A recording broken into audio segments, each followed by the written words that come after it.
Mesdames, Messieurs, nous sommes dans Aéropage. Aéropage de ce jour sera animé par Daniel Plia et Nazaire Napoléon Alagbé. Nous sommes là pour vous parler de la santé en général, mais le thème de l'émission du jour, c'est bien sûr, vous pouvez vivre 100 ans. Pourquoi pas? C'est bien possible si vous êtes dans les grâces de Dieu, si vous êtes dans les liens de Dieu et si vous mangez bien, vous mangez ce qu'il faut. De toute façon, ce n'est pas moi qui vais développer ce thème, je ne serai pas du tout seul. D'ailleurs, je l'ai dit à l'entame, Daniel Plia, Ave Maria. Ave Maria, frère Nazaire. Voilà, donc nous sommes en studio pour parler à nos auditeurs de comment vous pensez qu'on peut vivre 100 ans.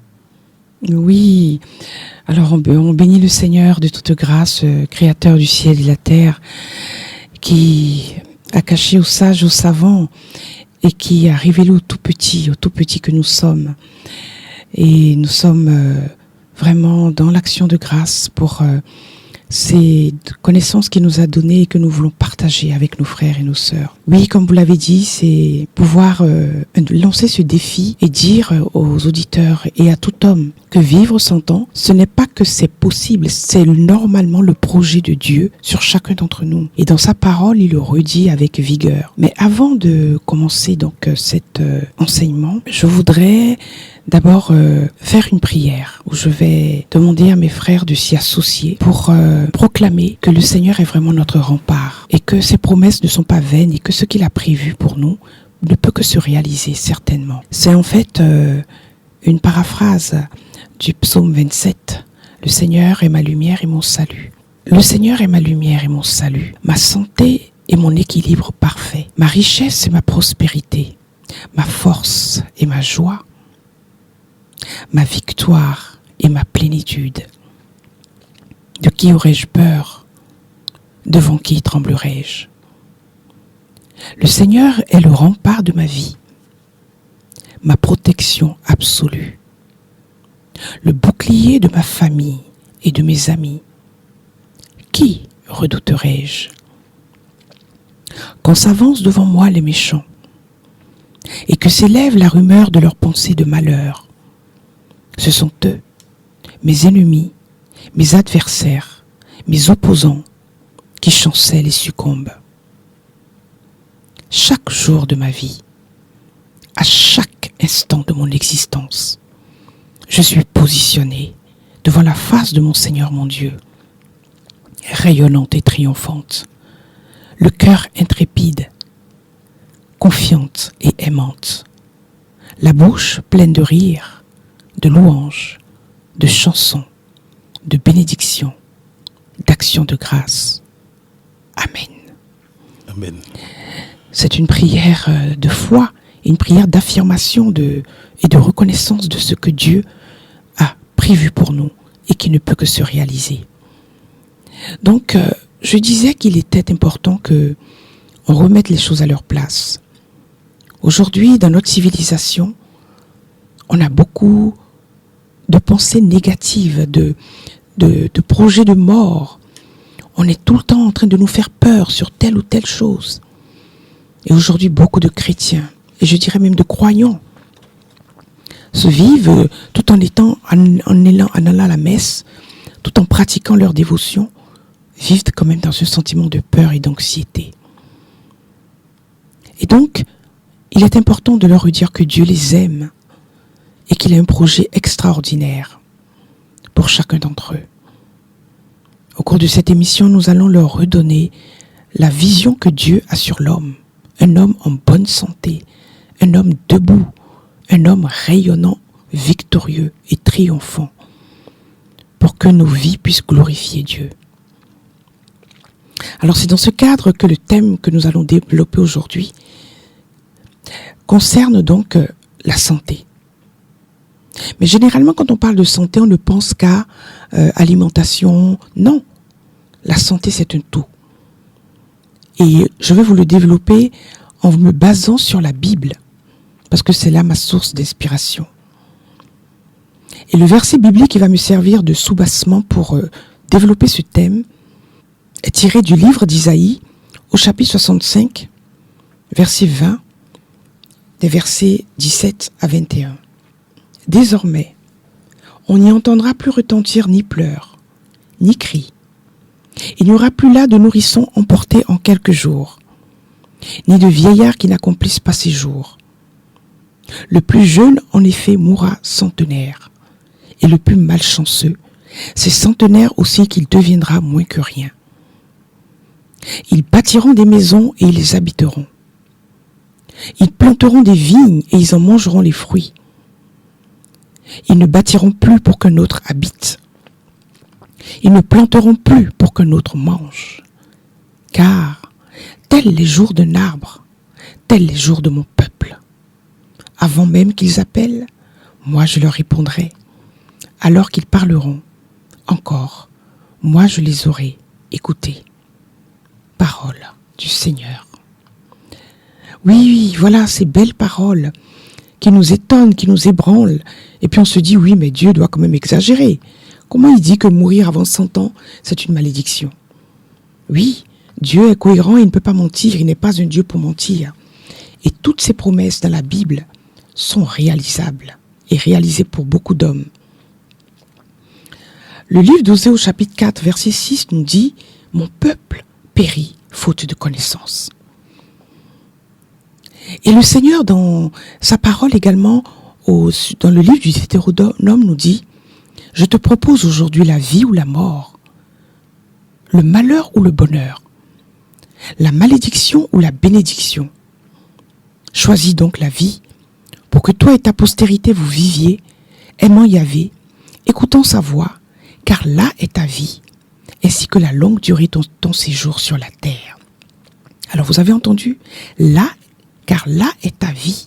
Choisis donc la vie pour que toi et ta postérité vous viviez, aimant Yahvé, écoutant sa voix, car là est ta vie, ainsi que la longue durée de ton séjour sur la terre. Comme vous le voyez, le Seigneur dit bien la vie. Mais qu'est-ce que la vie? Alors je vais passer par là. Qu'est-ce que la vie? Et c'est dans le livre de la Genèse, le premier livre de la Bible, où le Seigneur nous fait découvrir ce que c'est que la vie. Et on va passer en revue tous les le premier chapitre, le chapitre 2, pour pouvoir vous faire comprendre que Dieu a tout mis en œuvre pour que l'homme soit centenaire. L'homme ne devient pas centenaire par lui-même, mais Dieu dans son amour, Dieu dans sa clémence, Dieu dans sa bonté a mis en place toutes les conditions pour que la vie de l'homme soit une vie de bénédiction et qu'il puisse vivre jusqu'à 100 ans. Et vous allez voir qu'il y a des préalables. Ces préalables, il les développe. La vie, c'est la création. Quand vous lisez le récit de la création, vous comprenez ce que c'est que la vie. C'est une autocréation, c'est une recréation. Parce qu'on dit qu'avant la terre, c'était le chaos, c'était les ténèbres. Et que Dieu fit planer son esprit sur tout cela pour qu'il y ait recréation. C'est pas qu'il y avait déjà une création. Il y avait une création, mais elle était que chaos, elle était que ténèbres. Et Dieu va envoyer son Esprit Saint pour recréer, pour renouveler, pour donner de la lumière, pour créer de la multiplication, pour créer de la fécondité, pour créer de l'équilibre. Et c'est tout le récit de la création. Donc Dieu est vie. Et d'autant qu'il est vie, si nous sommes ses enfants, nous aussi nous sommes vie. Donc, dans le livre de la Genèse, nous allons donc parcourir les éléments décisifs qui nous permettent de comprendre que Dieu a mis en place tout ce qu'il faut pour que l'homme ait une vie de centenaire. Donc, dans le livre de la Genèse, quand nous parcourons justement tous les éléments, nous voyons que Dieu va créer d'abord tout ce qui est élément physique. La terre, l'eau, le soleil, l'air, le firmament, les arbres des champs, les animaux, tout cela a été créé avant que l'homme ne soit mis sur la terre. Dieu est un Dieu cohérent. Et donc, nous allons voir que à travers le récit de la création, il y a 9 facteurs décisifs pour faire vivre et fonctionner l'homme et faire fonctionner les milliards de cellules que Dieu va mettre en l'homme. Il y a un ordre. Dieu n'est pas un Dieu de désordre, mais un Dieu d'ordre.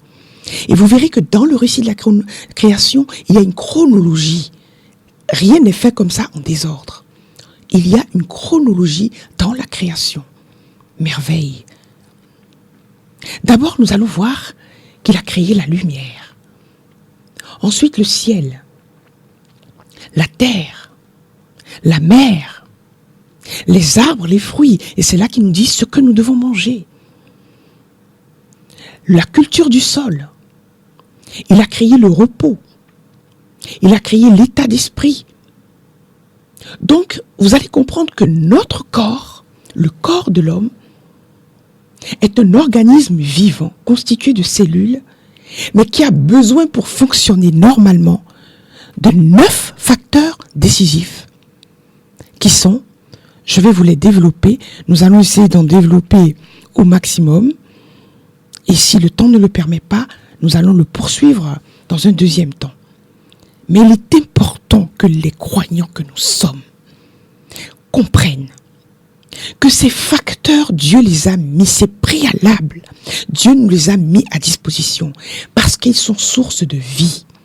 Et que sans ces préalables, l'homme ne peut pas vivre. C'est très important. D'abord, nous voyons dans le livre de la Genèse, au chapitre 1, des versets 16 à 19, que Dieu va créer la lumière. Et que cette lumière, c'est le luminaire, c'est donc le soleil. Le soleil, vous le savez, c'est la principale source d'énergie pour notre planète. Elle est essentielle pour notre santé. Quand je vois parfois les Africains ou mes frères fuir le soleil en disant « Non, il y a trop de soleil, attention, il faut se protéger, il faut se cacher du soleil », c'est une aberration. Le soleil a été créé par Dieu pour contribuer à notre bien-être, à notre santé. Le soleil est le principal générateur de vie. Il est un antiseptique. Écoutez-moi bien. Hein. Il est un antiseptique très puissant et un stimulant. Il y a des régions du monde où ils n'ont le soleil que 2 mois par an. Et combien d'entre eux voudraient pouvoir être sous nos tropiques où nous avons la chance d'avoir le soleil toute l'année. Oui, le soleil est un aliment concentré et actif. Dès que l'on s'expose aux rayons du soleil, retenez, dès que vous vous exposez aux rayons du soleil, le débit sanguin de vos vaisseaux cutanés augmente. La chaleur interne de votre corps s'élève. Et qu'est-ce qui va se produire? Une évaporation avec une élimination abondante a lieu. Et par conséquent, il va se produire ce qu'on appelle la transpiration. Et aujourd'hui, beaucoup de mes frères ne veulent plus transpirer. Alors que par la transpiration, vous favorisez une élimination abondante et une désintoxication de tout l'organisme. Et grâce au soleil également, la nutrition de notre corps de manière globale est stimulée. La digestion des aliments que nous mangeons devient plus active. Grâce à ce soleil, notre peau, va élaborer la vitamine D. Oui, écoutez-moi bien. Cette vitamine D dont on parle et qui est essentielle pour la constitution du squelette et des os, et on le voit déjà pour les bébés, cette vitamine D, nous ne pouvons pas la synthétiser nous-mêmes. Mais c'est grâce au soleil, source de vie, que notre peau, lorsque nous nous exposons au soleil, élabore la vitamine D et avec ses rayons ultraviolets, elle va maintenant consolider nos os, nous raffermir, donner la solidité aux os. Et c'est grâce à ça que merveille, entre autres, on voit les enfants se lever et commencer à marcher. Et dernière chose, le soleil qui est source, comme je viens de vous dire, de santé, permet de désinfecter et de détruire de nombreux germes. Des germes cutanés ou des germes, des parasites et des bactéries qui nous environnent. Donc oui, la lumière, le soleil que Dieu a créé, est une source de bénédiction. il y a certaines contrées dans lesquelles les gens sont obligés de faire de la supplémentation de vitamines synthétiques non naturelles toute l'année pour pouvoir avoir la dose de vitamine D dont ils ont besoin pour fonctionner. Mais voilà que Dieu nous a bénis et nous a donné ce soleil, mais que nous méprisons et que nous fuyons, et parfois même que nous maudissons en disant il y a trop de soleil. À partir d'aujourd'hui, vous avez compris que le soleil, cette source de lumière, est une bénédiction et que sans elle, vous voyez, l'homme ne peut pas vivre 100 ans. Le deuxième facteur décisif que je voudrais aborder et qui est dans le livre de la Genèse, toujours au chapitre 1, des versets 6 à 8, c'est l'air. L'air où on voit que l'air qu'on respire, et ça je mets un pavé dans la mare pour vous montrer comment l'air est important. L'air que vous respirez, mes frères et mes sœurs, est plus important que les aliments que vous absorbez. Et c'est là que je vous dis que je vais vous perturber parce que beaucoup en entendant Daniel Plia vont dire, ouais, il ne parle encore de l'alimentation. Non. L'alimentation, vous verrez, ne vient que par la suite. Et comme je vous ai dit, vous verrez que dans la création, le récit de la création, Dieu ne crée pas d'abord les aliments, il crée d'abord tous ces éléments, dont le soleil. Deuxième élément décisif, l'air. Parce qu'il sait lui-même que l'air qu'on respire est plus important que les aliments que nous absorbons.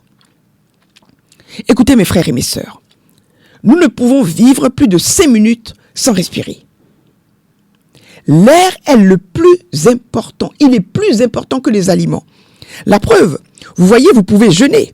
Il y a des gens qui se privent d'aliments parfois 1 semaine, 2 semaines, 3 semaines sans nourriture, mais ils survivent. Mais l'air, vous ne pouvez pas vous en passer 5 minutes. Vous voyez, vous comprenez pourquoi je vous dis qu'il est plus important. C'est l'un des éléments les plus importants constitutifs de la création. Oh, que le nom du Seigneur soit béni. Constitutif de la création, indispensable à la vie. Non seulement de l'homme, mais de tout être, je dis bien, de tout être vivant, de toute chose, car tout respire. Les animaux respirent, les plantes respirent. Tout être vivant sur cette planète ne peut vivre sans air. Pas de vie nulle part sans air. Et vous devez avoir aujourd'hui la compréhension que l'oxygène, on a tous fait des études, on sait, on nous apprend que l'air est constitué d'oxygène, mais également de gaz carbonique. L'oxygène contenu dans l'air est indispensable pour que nos aliments soient brûlés dans nos cellules. La respiration est la première fonction de la vie. Mes frères et mes sœurs, retenons la grande importance de l'air dans notre vie et la nécessité d'apprendre à bien respirer. Beaucoup d'entre nous ne savons pas respirer. Et aujourd'hui, l'une des inventions de l'être humain, soi-disant de la modernité, c'est les fameux climatiseurs. Parce que vous savez, lorsque vous vivez dans un environnement climatisé, vous ne respirez pas de l'air. Vous charriez le même air. L'air que vous avez respiré, vous le rendez et c'est le même air que vous reprenez. Et c'est un anti-vie. Et vous verrez que les gens qui vivent dans les environnements climatisés toute l'année ou toute la journée sont déjà des malades potentiels. L'air est un aliment indispensable qu'il nous faut continuellement aspirer, jour et nuit pour vivre. Mais de la bonne qualité de l'air. C'est pour ça que je vous dis que l'air que vous respirez en étant dans un environnement climatisé est un air de mauvaise qualité. Il ne date pas que ponctuel. Vous ne voyez que le fait que ça vous rafraîchit, que vous ne transpirez ça pas. Mais je vous ai montré l'intérêt de la transpiration avec le soleil. C'est une source de désintoxication, d'élimination des toxines et des germes pathogènes. Donc l'air est quelque chose d'essentiel.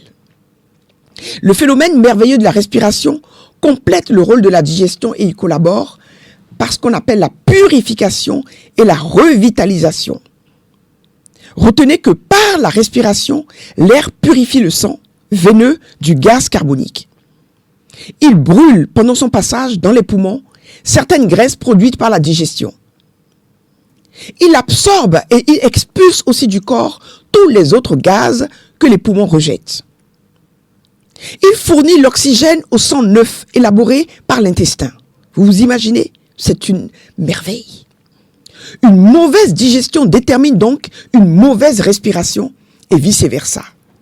Oui, si vous respirez mal, l'une des conséquences de la mauvaise respiration, c'est la mauvaise digestion des aliments que nous mangeons. Donc, mauvaise respiration, mauvaise digestion. Oh, malheureusement, beaucoup d'hommes ne savent pas faire fonctionner leurs poumons et ne se préoccupent pas assez de la qualité de l'air qu'ils respirent. Regardez un peu dans la ville de Cotonou, entre les gaz d'échappement, entre les odeurs, entre les odeurs de putréfaction, les eaux usées qu'on jette un peu partout, les caniveaux mal entretenus, l'air des fumées qui brûlent à gauche et à droite. Tout cela est une source d'intoxication. Et si nous savions mieux faire fonctionner les poumons, notre nez et tout notre système respiratoire, nous pourrions déjà éliminer beaucoup de ces déchets, de ces bactéries et de ces virus que nous chopons à travers une mauvaise qualité de l'air. Beaucoup d'entre nous ne savons pas respirer. Et quand vous respirez, c'est un acte inconscient. Beaucoup d'entre vous, vous le faites même sans vous en rendre compte. Alors que j'espère que dans les exercices qu'on aura à faire dans les émissions à venir, nous allons vous montrer qu'il est important d'entendre la respiration. La respiration doit être entendue. Vous allez me dire, mais de quoi Daniel parle? Eh bien oui, on fera des exercices, je vous démontrerai comment il faut pouvoir utiliser la respiration de manière consciente. Et vous verrez qu'il y a différents exercices que nous pouvons faire en respirant en triangle, en intégrale, en 4 temps, la respiration en 2 temps, la respiration en 3 temps, la respiration intégrale en 4 temps, la respiration rythmique. Mais ça fait, rien que ça fait l'objet d'un enseignement complet. Je poursuis donc, en parlant donc, je viens de parler de la lumière, premier élément décisif. Deuxième élément décisif, l'air, et je viens de vous décoder comment l'air, sans l'air, l'homme ne peut pas vivre. Troisième élément décisif, que le Père, notre Créateur, nous a mis pour que nous puissions vivre en bonne santé et vivre centenaire, la terre. Genèse chapitre 1, versets 11 à 12. Il s'agit du sol, la verdure, les herbes des champs, les semences, les arbres, les arbustes, les produits des êtres vivants. Tout cela, la terre, le sol. Et nous allons découvrir que nous sommes des êtres humains. Nous sommes d'abord terrestres. Et c'est pas moi qui le dis, hein. Je vais étayer ce que je dis parce qu'il y a beaucoup de chrétiens, justement, qui oublient qu'ils sont d'abord des êtres terrestres et qui sont toujours dans le spirituel en train de dire, bon, d'accord, je ne fais pas attention à tout ce qui est terrestre parce que Dieu nous demande d'être d'abord spirituel. Mais vous allez voir qu'en fait, c'est pas vrai du tout. C'est pas vrai. Dieu nous a d'abord fait pour être terrestres. Et vous le verrez que dans la Genèse au chapitre 2, quand il parlera de l'homme, le Seigneur Dieu, Genèse chapitre 2, verset 7, le Seigneur Dieu modela l'homme avec de la poussière prise du sol. Waouh! Le Seigneur Dieu modela l'homme avec de la poussière prise du sol. Il insuffla dans ses narines l'haleine de vie et l'homme devait un être vivant. Nous les hommes, nous sommes faits de poussière et c'est seulement parce que nous avons été poussière que nous avons reçu dans un deuxième temps le souffle et la vie. Et vous allez voir que c'est suite à cela que Dieu va justement nous dire que nous sommes d'abord donc des êtres faits pour la terre. Aujourd'hui, nous perdons l'habitude de marcher pieds nus. Nous ne marchons plus pieds nus pour être en contact avec la terre. Et on le voit déjà très tôt, les enfants. Quand ils commencent à marcher, on commence à leur dire, non, laissez les enfants, il ne faut pas qu'ils marchent pieds nus. Commencez à leur mettre des chaussures. Eh bien, c'est une aberration. Il faut que nous soyons en contact avec la terre.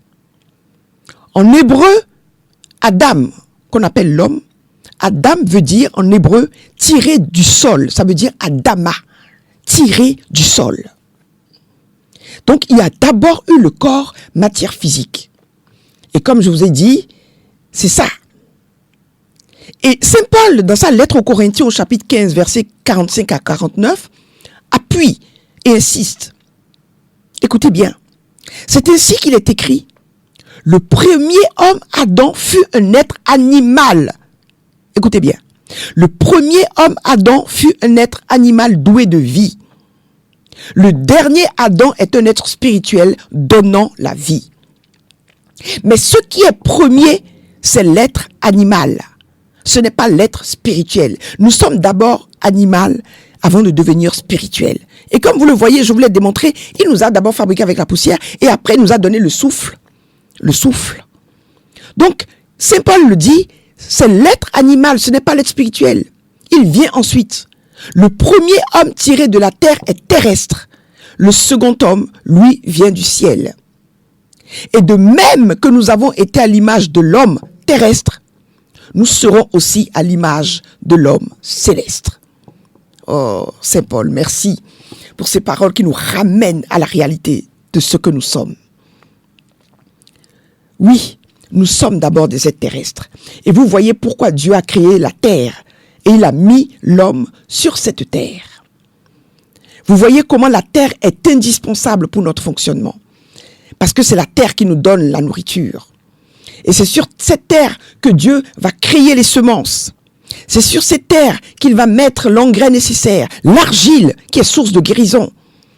Oui, dans cette terre que Dieu nous a donnée, l'argile qui est dans la terre, les semences, les engrais, la source de la vie, c'est la terre. Si nous ne vivons pas sur la terre, où est-ce que nous allons vivre? Nous vivons sur la terre. Et cette terre est source de guérison. Comme je vous dis, aujourd'hui on voit comment, lorsque la terre est bien entretenue, lorsqu'on la nourrit avec des engrais naturels, même il y a des terres, vous n'avez même pas besoin de mettre d'engrais parce qu'elles ont été vierges de tout traitement chimique ou autre de l'homme. C'est des terres qui donnent à profusion. Des semences, quand on les met dedans, elles donnent des arbres fruitiers. Elles donnent des arbres qui guérissent, qui donnent la vie. La terre est vraiment, le sol est vraiment source de bénédiction. Oh oui, mes frères.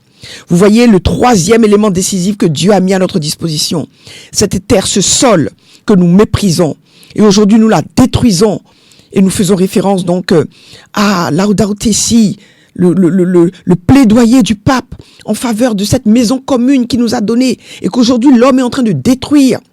Et que nous-mêmes, par nos gestes inconsidérés, par les engrais chimiques, je lance un appel aux agriculteurs qui, de manière inconsidérée, dans la logique simplement de la rentabilité, détruisent cette terre avec des engrais chimiques qui sont des destructeurs de l'homme.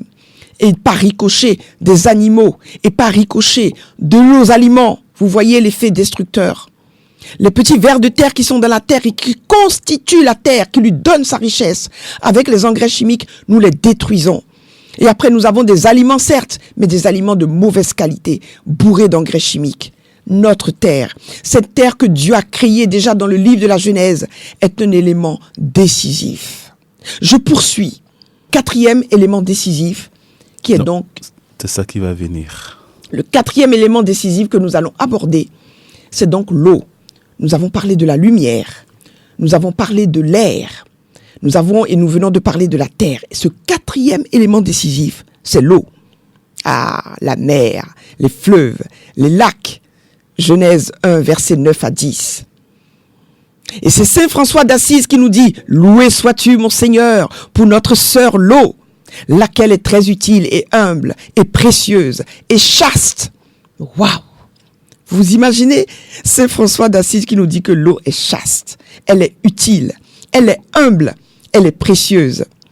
Et souvent, je dis aux gens, c'est lorsque vous avez manqué d'eau, une journée, 2 journées, que vous comprenez l'importance de l'eau. Oui, notre Dieu, il a créé la mer, il a créé les fleuves, il a créé les lacs, il a créé l'eau. Et il sait pourquoi il a créé, parce que l'eau, je vous ai parlé de l'air, l'eau est un élément guérisseur par excellence. Il est le dissolvant universel de la matière vivante. Mes frères et mes sœurs, est-ce que vous savez que notre corps est constitué de 80 à 90% d'eau? Oui. Et 10% seulement de solide. Depuis que nous sommes dans le ventre maternel et jusqu'à la fin de notre vie, l'eau est un excellent moyen de retrouver, de conserver, d'affermir l'état de la santé, la vigueur du corps. Oh oui. L'eau est un élément essentiel de purification et d'équilibre. Vous voyez aujourd'hui comment, dans des contrées, il manque d'eau dans les pays sahéliens. Et c'est la famine, et c'est la mort, et c'est la débâcle, parce qu'il n'y a pas d'eau. Vous voyez dans nos villages ici, lorsque le village manque d'eau potable, et qu'elle doit se contenter des eaux des marigots, comment les maladies se développent. Et que aujourd'hui, dans un village où il y a l'eau, ils disent, on a fait venir la vie. Waouh, oui, c'est ça. Là où il y a l'eau, il y a la vie. Et vous voyez même dans les sacramentaux de l'église, lorsque nous devons être baptisés, c'est pas avec la terre qu'on nous baptise, bien que nous soyons constitués de terre, mais avec l'eau. Avec l'eau. Parce que c'est une source de purification, d'équilibre. De manière extérieure déjà, vous ne pouvez pas sortir sans vous laver. On ne se lave pas avec du citron, on ne se lave pas avec du vinaigre. On se lave avec l'eau. C'est ça qui enlève les mauvaises odeurs. C'est ça qui purifie, qui enlève les déchets, les toxines, les bactéries de notre corps. Est-ce que vous savez que nos reins ont besoin d'eau pour filtrer le sang et éliminer les toxines par l'urine? Notre appareil digestif a besoin d'eau pour que nos selles ne soient pas dures et sèches. La peau a besoin d'eau pour être lisse et saine. Les os eux-mêmes doivent contenir une certaine quantité d'eau pour conserver leur élasticité et leur dureté. Oh oui, mes frères et mes sœurs, que le nom du Seigneur soit béni. L'eau est indispensable à l'intérieur du corps comme à l'extérieur. Aujourd'hui, vous savez, il y a des techniques d'hydrothérapie qu'on appelle, qui sont des sources de guérison. Les bains dérivatifs, les bains de siège froid, ou pour retrouver la santé, ou pour faire baisser la température. On vous demande de mettre votre corps dans l'eau glacée. Aujourd'hui, dans les pays orientaux, vous voyez les gens qui se plongent dans des bains d'eau glacée. L'eau glacée, que vous renforcez surtout avec des morceaux de glace, est une source de guérison. À l'extérieur, attention, qu'on ne me fasse pas dire ce que je dis pas, ce que je dis, je n'ai jamais dit que l'eau glacée bue pour l'intérieur est une source de guérison. Au contraire, si vous buvez de l'eau glacée, vous détruisez et c'est source de maladie. Je parle de l'eau glacée à l'extérieur. Qu'est-ce que je suis en train de vous dire? C'est que prenez l'habitude de vous laver avec de l'eau froide. Beaucoup de personnes aujourd'hui, soi-disant, avec des théories, des on-dit, des commentaires de X et Y, on vous dit, lavez-vous avec de l'eau chaude. Mais quand vous voulez conserver un aliment ou quelque chose pour qu'il puisse durer, n'est-ce pas dans la glace que vous le mettez? Oui. Donc, prenons l'habitude de nous laver avec de l'eau froide. Si nous sommes au village, l'eau du puits, excellentissime. Moi, je me rappelle quand j'étais enfant, quand on allait chez les grands-parents au village, quel bonheur pour nous d'aller puiser l'eau du puits sortie directement de la terre et de nous laver avec. L'eau avait une fraîcheur particulière. L'eau avait également un goût parce que cette eau même, on la buvait à l'époque. On n'avait même pas de crainte. On buvait cette eau. Donc, l'eau glacée, et aujourd'hui, il y a tellement de techniques de soins à base d'eau, les jets, les bains d'hiver, les enveloppements qui permettent d'éliminer, de soulager, de faire baisser la température, de réparer. Oh, que le nom du Seigneur soit béni, lui qui nous a donné cette eau, source de bénédiction. Nous sommes donc sur le 4e élément décisif.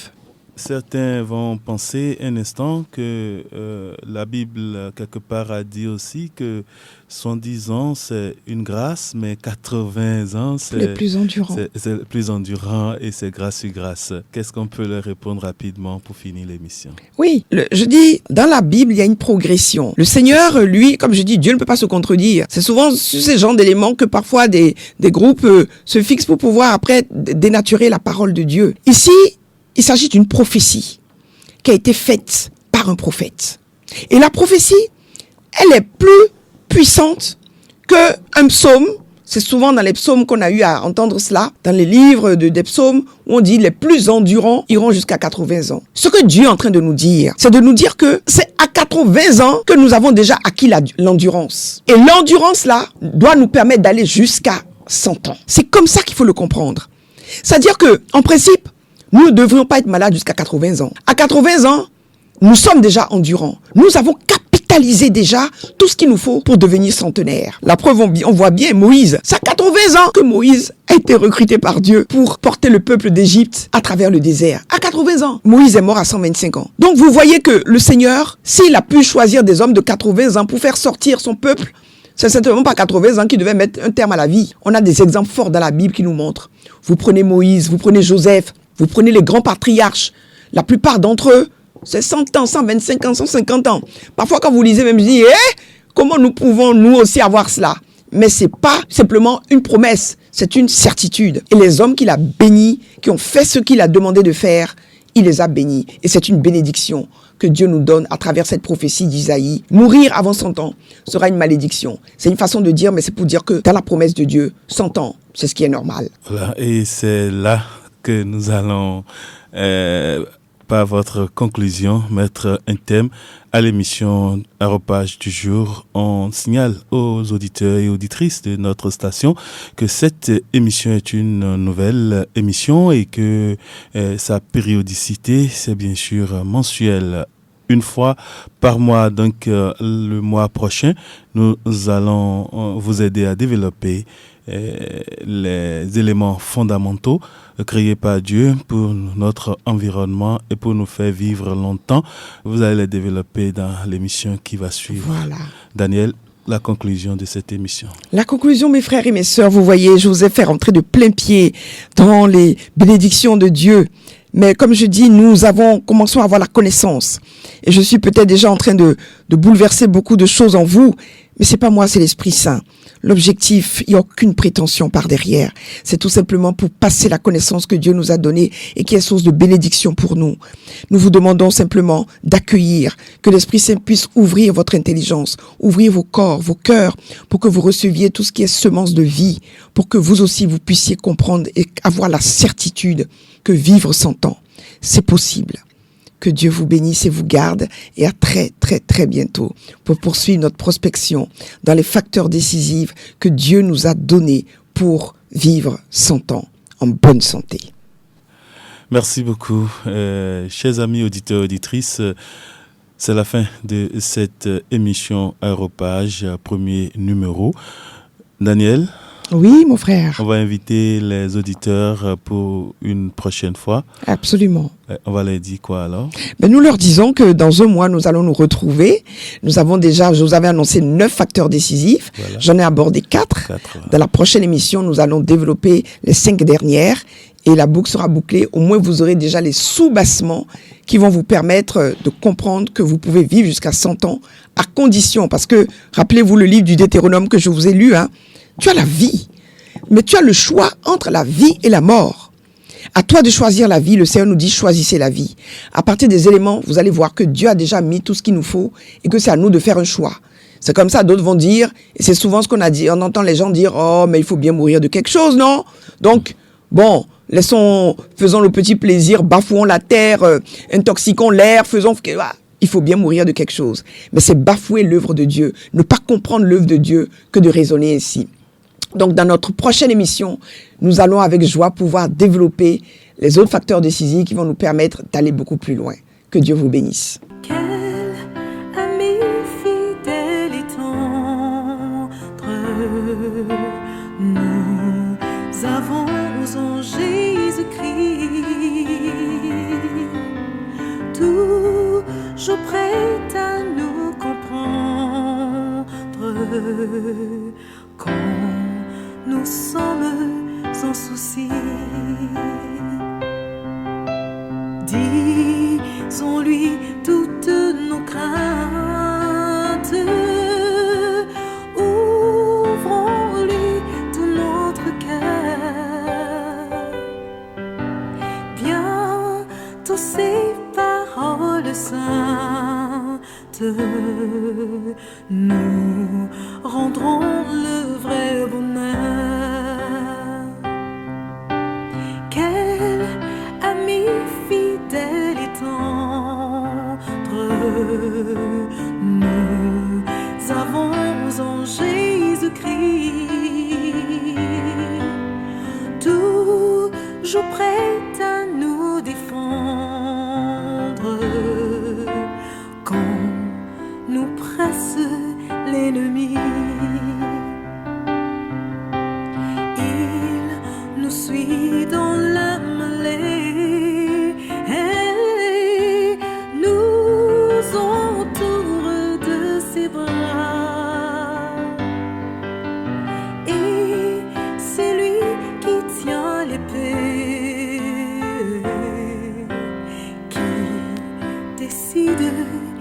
combat.